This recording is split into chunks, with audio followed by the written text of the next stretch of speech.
Sugar ਦੀ ਮਰੀਜ਼ ਆ, ਮੇਰਾ ਬੇਟਾ ਕੋਈ ਨਹੀਂ ਹੈ, ਯੂਨਿਕ ਇਸ ਦਾ ਮਸਲਾ ਹੈ ਸ਼ੂਗਰ ਹੈ। ਤੇ ਮੇਰਾ ਬੇਟਾ ਕਬਰਸਤਾਨ ਦੇ ਵਿੱਚ ਮੇਰਾ ਘਰ ਹੈ, ਉੱਥੇ ਮੈਂ ਰਹਿੰਦੀ ਹਾਂ, ਮੇਰਾ ਆਸਰਾ ਕੋਈ ਨਹੀਂ। ਤੇ ਮੇਰਾ ਕਬਰਾਂ ਦਾ ਪਾਣੀ ਸਾਣੀ ਲਾਂਦਾ। ਸਾਡੇ ਹਾਲਾਤ ਇੰਝ ਨੇ, ਖਾਣ ਪੀਣ ਤੋਂ ਪਰੇਸ਼ਾਨ ਹੈ। ਮੈਂ ਦਵਾਈ ਦਾਰੂ ਦਾ ਆਸਰਾ ਕੋਈ ਨਹੀਂ ਹੈਗਾ, ਪੁੱਤਰ ਕੋਈ ਨਹੀਂ ਕਮਾਉਣ ਵਾਲਾ ਹੈਗਾ। ਯੂਨਿਕ ਇਸ ਮਰੀਜ਼ ਹੈ, ਸ਼ੂਗਰ ਦੀ ਮਰੀਜ਼ ਵਾਂ। ਮੀਆਂ ਮੇਰਾ ਬਜ਼ੁਰਗ ਹੋ ਗਿਆ, ਕੰਮ ਹੁੰਦਾ ਕੋਈ ਨਹੀਂ, ਆਸਰਾ ਕੋਈ ਨਹੀਂ ਹੈ, ਰੋਟੀ ਤੋਂ ਵੀ ਆਵਾਜ਼ਾਰ, ਕੀ ਕਰੀਏ, ਦਵਾਈਆਂ ਕਿੱਥੋਂ ਲਈਏ ਨਾਲੇ ਦਾ। ਕਬਰ ਦੇ ਉੱਤੇ ਕੋਈ ਆ ਜਾਏ ਤੇ ਮਿੱਟੀ ਛਿੱਟੀ ਪਾ ਦੀ, ਸਾਫ਼ ਸੂਫ ਕਰ ਦਈ ਦੀ ਹੈ ਤੇ ਉਹ ਦੇ ਜਾਂਦੇ ਤੇ ਸਾਡਾ ਆਸਰਾ ਹੁੰਦਾ, ਨਹੀਂ ਤੇ ਆਸਰਾ ਸਾਡਾ ਕੋਈ ਨਹੀਂ ਹੈਗਾ।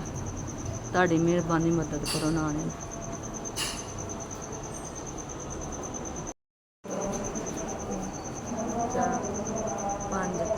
5,000।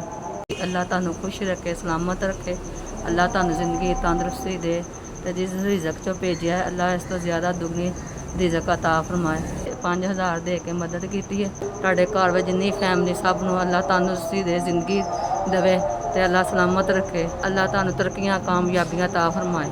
ਇੰਝ ਮਾਰਿਆ ਮਸਕੀਨਾਂ ਦੀ ਮਦਦ ਕਰਦੇ ਰਹੋ ਤੇ ਅੱਲਾ ਤੁਹਾਡੇ ਰਿਜ਼ਕ ਬਰਕਤ ਪਾਉਂਦੇ ਰਹੇ। ਨਾਲੇ ਅੱਲਾ ਮੀਆਂ